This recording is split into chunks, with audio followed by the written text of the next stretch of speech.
Magandang gabi po sa inyong lahat. Today is August 7, 2024. August 7 is Wednesday. Magandang gabi po sa inyong lahat. Patuloy tayo sa ating pag-aaral ng mga salita ng Diyos. Ngayon naman, medyo late tayo sa ating pag-aaral, hindi katulad ng laging advance. Hindi naman late na late kasi ang ating tatalakayin, ang ating pag-aaralang Ebanghelyo ngayon ay para sa araw na ito. Ebanghelyong ginamit sa mga simbahan sa ating Katolikong simbahan para sa araw na ito, August 7, 2024, Miyerkules. Diretso na po tayo, punta tayo sa ating pag-aaral. Pero bago ang lahat nga pala, tayo manalangin sa ngalan ng Ama, ng Anak, ng Espiritu Santo. Amen. Come, Holy Spirit, fill the hearts of the faithful, and enkindle in us the fires of thy love. Send forth thy Spirit, and they shall be created, and they shall renew the face of the earth. Glory be to the Father, and to the Son, and to the Holy Spirit, as it was in the beginning, is now, and ever shall be, world without end. Amen. In the name of the Father, the Son, the Holy Spirit. Amen. Marami pong salamat sa inyong pakikiisa, pagsama sa akin sa pananalangin. Puntahan na po natin ang Ebanghelyong ating pag-aaralan. Share screen po si Sir.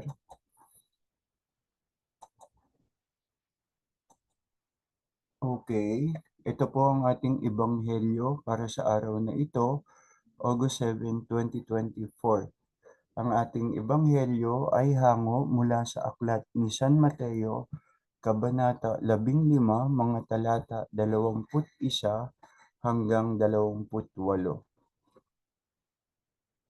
Umalis doon ang pagpapahayag ng mabuting balita ng Panginoong Hesukristo ayon kay San Mateo.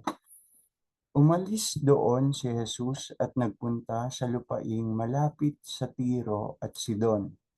Isang Kananea na nakatira doon ang lumapit sa kanya na sumisigaw, "Panginoon, anak ni David, maawa po kayo sa akin. Ang anak kong babae ay sinasapian ng demonyo at labis na pinahihirapan nito." Ngunit hindi sumagot si Jesus. Lumapit ang kanyang mga alagad at sinabi kay Jesus, "Paalisin na nga po ninyo siya. Napakaingay niya at sunod ng sunod sa atin." Sabi ng mga alagad. Sumagot si Jesus, "Sa mga naliligaw na tupa ng sambahayan ng Israel lamang ako isinugo." Ngunit lumapit sa kanya ang babae, lumuhod ito at nagmakaawa. "Tulungan po ninyo ako, Panginoon." Sumagot si Jesus, "Hindi dapat kunin ang pagkain ng mga bata at ibigay sa mga aso." "Totoo nga, Panginoon, ngunit ang mga aso man po ay kumakain ng mumong nalalaglag sa hapag ng kanilang Panginoon." Tugon ng babae, at sinabi sa kanya ni Jesus, "Ginang, napakalaki ng iyong pananampalataya. Mangyayari ang hinihiling mo." At nooy di gumaling ang kanyang anak. Ang mabuting balita ng ating kaligtasan. Pinupuri ka namin, Panginoong Hesukristo. Share screen na po. Stop share na po ako. Sorry. Stop share na po ako. Simulan natin sa ganito. I would like to share to you a letter. Babasahin ko po ang sulat. Wait lang po. Ito po ang sulat. Sulat ng isang ina para sa kanyang mga anak. "Mahal kong anak, sa aking pagtanda, unawain mo sana ako at pagpasensyahan kapag dala ng kalabuan ng mga mata ay nakabasag ako ng pinggan o nakatapon ng sabaw sa hapagkainan. Huwag mo sana akong kagagalitan, maramdamin ang isang matanda. Naawa ako sa sarili ko tuwing sisigawan mo. Kapag mahina na ang tenga ko at hindi maintindihan ang mga sinasabi mo, huwag mo sana akong sabihan ng bingi Pakiulit na lang ang sinasabi mo o pakisulat na lang. Pasensya ka na talaga anak, matanda na talaga ako. Kapag mahina ang tuhod ko, pagtiyagaan mo sana akong tulungang tumayo, katulad ng pag-alalay ko sa iyo noong nag-aaral ka pa lamang lumakad. Pagpasensyahan mo sana ako, anak, kung ako man ay nagiging makulit at paulit-ulit na parang sirang plaka. Basta pakinggan mo na lang ako. Huwag mo sana akong pagtatawanan o pagsasawaang pakinggan. Natatandaan mo, anak, nung bata ka pa, kapag gusto mo ng lobo, paulit-ulit mo yung sasabihin. Maghapon kang mangungulit hanggang hindi mo nakukuha ang gusto mo. Pinagtiyagaan ko ang kakulitan mo. Pagpasensyahan mo na rin sana ang aking amoy. Amoy matanda, amoy lupa. Huwag mo sana akong pipiliting maligo. Mahina na ang katawan ko. Madaling magkasakit kapag nalamigan. Huwag mo sana akong pandirihan. Natatandaan mo nung bata ka pa, pinagtiyagaan kitang habulin sa ilalim ng kama kapag ayaw mong maligo. Pagpasensyahan mo sana kung madalas ako'y masungit, dala na marahil ito ng katandaan. Pagtanda mo, maintindihan mo rin ako. Kapag may konti kang panahon, magkwentuhan naman tayo kahit sandali lang. Inip na ako sa bahay, maghapong nag-iisa, walang kausap. Alam kong busy ka sa trabaho, subalit nais kong malaman mo na sabi ka kong makakwentuhan ka kahit alam kong hindi ka interesado sa mga kwento ko. Natatandaan mo anak nung bata ka pa, pinagtiyagaan kong intindihin ang pautal-utal mong kwento tungkol sa iyong laruan. At kapag dumating ang sandali na ako'y magkasakit at maratay sa banig ng karamdaman, huwag mo sana akong pagsawaang alagaan. Pagpasensyahan mo na sana kung ako may maihi o madumi sa higaan.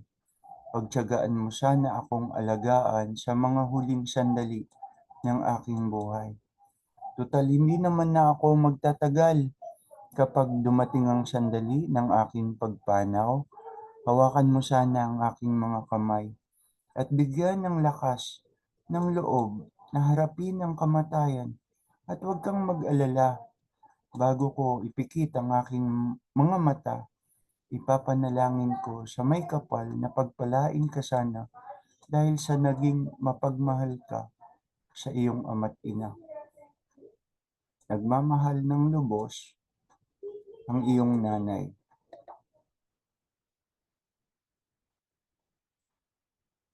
Ang haba, ang haba ng sulat, ang haba ng sulat. Pero kung pakikinggan natin mabuti, hindi ko alam kung sino gumawa. Ang haba ng sulat. Pero kung pakikinggan natin mabuti yung binasa kong sulat, okay, kung pakikinggan natin mabuti, nakakaiyak. Nakakaiyak. Kasi maraming mga anak sa kasalukuyan ang itinuturing na ang kanilang mga magulang ay pabigat. Pabigat ang magulang. Pahirap ang magulang. Pasanin ng magulang. Lalo na kapag tumatanda na sila.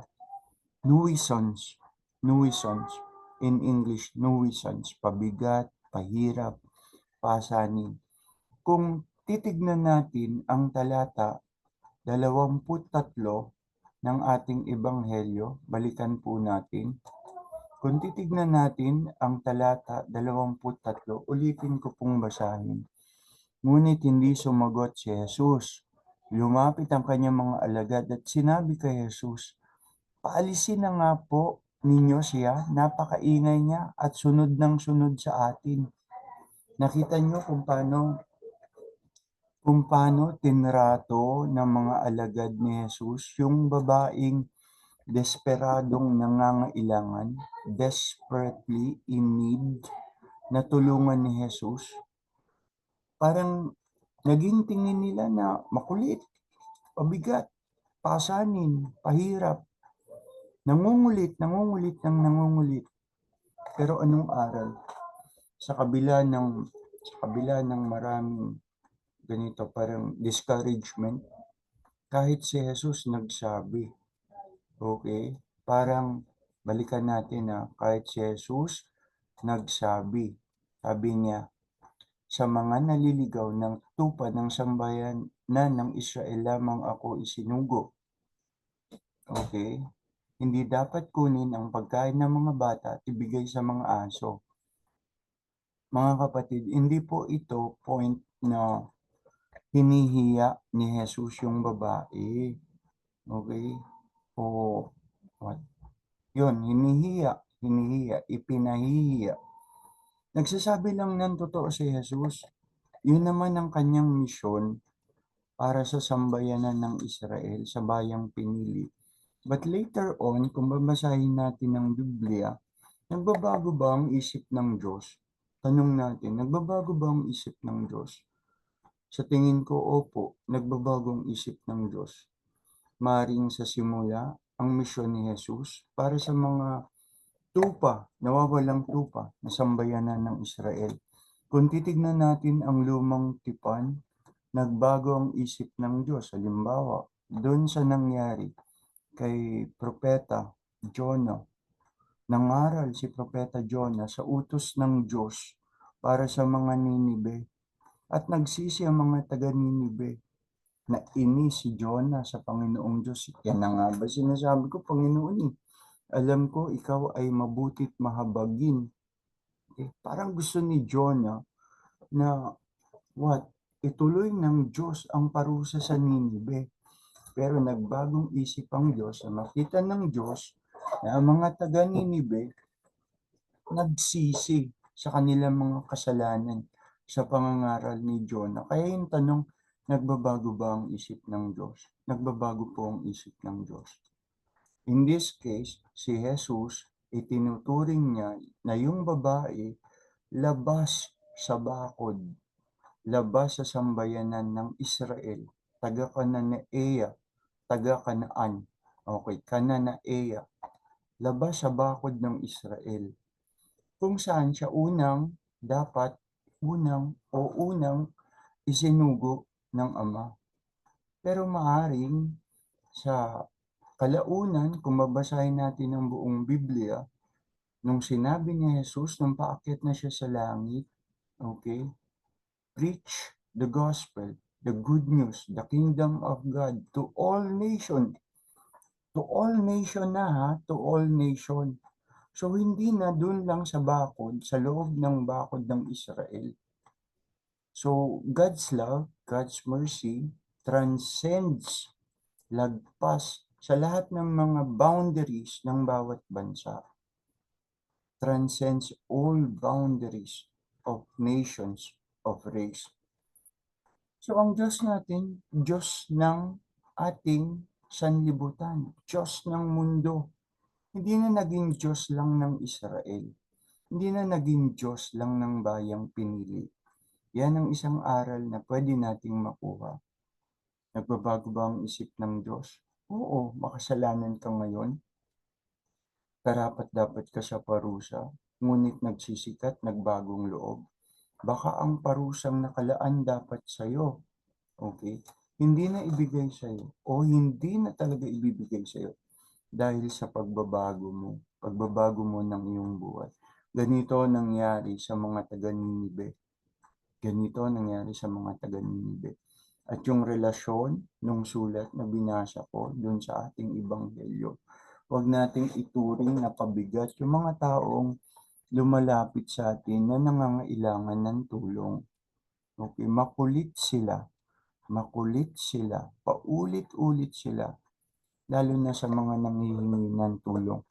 Pero kung sana makita natin na sincere sila sa kanilang hinihingi na tulong at nasa kapangyarihan naman nating tulungan sila, okay?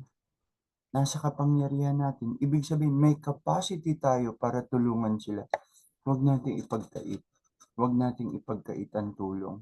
Huwag nating ipagkait ang tulong. Kapag may nanghingi ng tulong, tapos nasa atin ang kapangyarihan at kapasidad na tulungan sila, tulungan natin sila. Huwag natin silang ituring na pabigat, makulit. Katulad na nangyari sa Ebanghelyo, paano tinuring ng mga alagad ni Jesus yung babaeng nangungulit sa Panginoon. Okay? Pag-ibig ng isang ina, isa pang bagay na pwede nating matutunan mula sa Ebanghelyong ito. Lahat gagawin ng isang ina para sa kanyang mga anak. Lalo tunay ang pag-ibig ng inang ito. Ang hinihingi naman ng babae, kapirasong tinapay. Hindi yung isang buong malaking tinapay. At kababaang loob. Nagpakumbaba yung babae. Hindi siya nagmalaki. Ganon. Ganon. Ganito ang turing mo sa akin. Hindi. Kinalimutan niya ang kanyang pride. Because she desperately needs help para sa kanyang anak. You see, lahat gagawin ng magulang para sa kanilang mga anak. Totoo yan, totoo yan, totoo yan. Sana, pag nilayan natin sa kasalukuyan, paano natin tinuturing ang ating mga magulang. Sila ba'y pabigat, sila ba'y pahirap, sila ba'y pasanin, sila ba'y makulit, lalo na sa kanilang katandaan. Lalo na sa kanilang katandaan. Hindi lang sa mga magulang natin. Isipin natin yan. Kundi sa mga tao din na nanghihingi ng ating tulong. Huwag natin silang pagkaitan ng tulong. Lalo't kaya naman natin silang tulungan. Yan lang po. Pasensya na kayo. Tapusin na natin yan dyan. Pasensya na po kayo kung paminsan-minsan, paandap-andap. Hindi po ako nagpa-publish ng ating God's Word, study of God's Word, kasi kailangan ko rin pakinggan ng aking sarili kung ano mga sinasabi ko. Parang nagtanong sa akin ng sarili ko, pumasok sa isip ko, naririnig mo ba ang mga sinasabi mo? Naririnig mo ba ang mga sinasabi mo? Nung una, ganito din eh. Di ba kung minsan may mga humihingi sa atin ng may ginagawa tayong mga pagtulong, pero sa kabila ng ating mga ginagawa, parang wala namang resultang nagiging buti. Okay? Kahit tayo naging makulit sa ating paggawa ng mabuti, wala tayong makitang resulta. Ano po ibig ko sabihin? Like this one. Katulad nito, nag-aaral tayo ng salita ng Diyos. Pagtingin ko, anong average for every 1 hour, 1 views lang po. 1 views. Sa isang araw, may 24 oras. Swerte na kung lalagpas ang isang araw, merong 24 views. And then, it came to me like a shock. Brother Aaron, yang views lang ba ang gagawin mong basihan ng tagumpay ng ginagawa mo? The number of views. Malinaw yung tanong, pumasok sa isip ko. As if the Holy Spirit is speaking to me. Tapos bigla ulit pumasok sa akin. Kahit isa lang, kahit isang tao lang, makapag-isip-isip ang madala sa pagsisisi ng iyong mga sinasabi at magdala sa kanila sa pagbabagong buhay. Tagumpay na yon.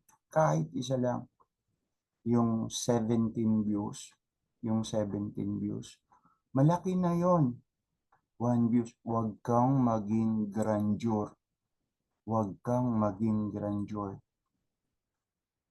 Isang nakinig and who listens good, nakinig ng mabuti, tumama sa loob niya, ang mga sinasabi mo, malaking bagay na yun. Kapag nadala siya sa pagbabagong buhay at pagsisisi. At naririnig mo ba ang iyong sarili? Naririnig mo ba ang iyong sarili? Magsimula ka sa sarili mo. Ikaw na yung isa. Pakinggan mo ang sinasabi mo. Ano sinasabi mo? Di ba? Nagsasabi ka ng pagsisisi. nagsasabi ka ng pagbabalik loob. Kung pakikinggan mo yung sarili, if you listen to yourself, Brother Aaron, yun na yung tagumpay ng ginagawa mo. Okay? Bonus na lang kung may makikinig pang iba. So, ang magandang turo, ang magandang sermon daw, yung bagay na ikaw tinatamaan, na ikaw mismo dun sa salita ng Diyos, it causes disturbance to you. It causes disturbance to you. Pag pakikinggan ko yung mga published videos ko, oo nga, oo nga. Listen to yourself. Pakinggan mo ang sarili mo. Huwag kang masyado maging grandeur. Isang taong nakinig, nakapag-isip-isip, nakapagsisi at nakapagbago dahil sa narinig sa'yo, tagumpay na yun. Sapat ng tagumpay. At huwag ka nang lumayo ng tingin. Simulan mo ang tingin sa iyong sarili. Simulan mo. It was like the Holy Spirit is speaking to me. Maniwala po kayo sa hindi. Tayo manalangin sa ngalan ng Ama, ng Anak, ng Espiritu Santo. Amen. Panginoong Diyos, Hari ng langit at lupa, Diyos na Diyos ni Abraham, ni Isaac at ni Jacob. Panginoon, sa mga pagkakataong may mga nanghingi sa amin ng tulong, subalit naging kuripot kami upang tulungan. Naging kuripot kami upang magbigay ng aming oras, ng aming panahon, ng aming talents and treasure para tulungan sila. Kahit kaya naman namin tulungan, kami nagdamot, Panginoon, patawarin mo po kami. Patawarin mo po kami. Patuloy mong baguhin ang aming mga puso. Huwag mong gawing bato ang aming mga puso. Muli mo itong palambutin. Isulat mo ang iyong mga utos sa aming mga puso. Hindi lang sa mga tapyas na bato. Panginoon, sulat mo ang iyong mga utos, ang utos ng iyong pag-ibig sa iyo at utos na kami umibig sa aming kapwa. Hinihiling namin ito, Panginoong Hesus, sa iyong pangalan. Kasama ng Ama, naghahari kang kasama ng Ama, ng Espiritu Santo, magpasawalang hanggan. Amen. Sa ngalan ng Ama, ng Anak, ng Espiritu Santo. Amen. Magandang gabi po sa inyong lahat. Nakatapos muli tayo sa ating pag-aaral ng salita ng Diyos. Hanggang sa muli po. Magandang gabi ulit.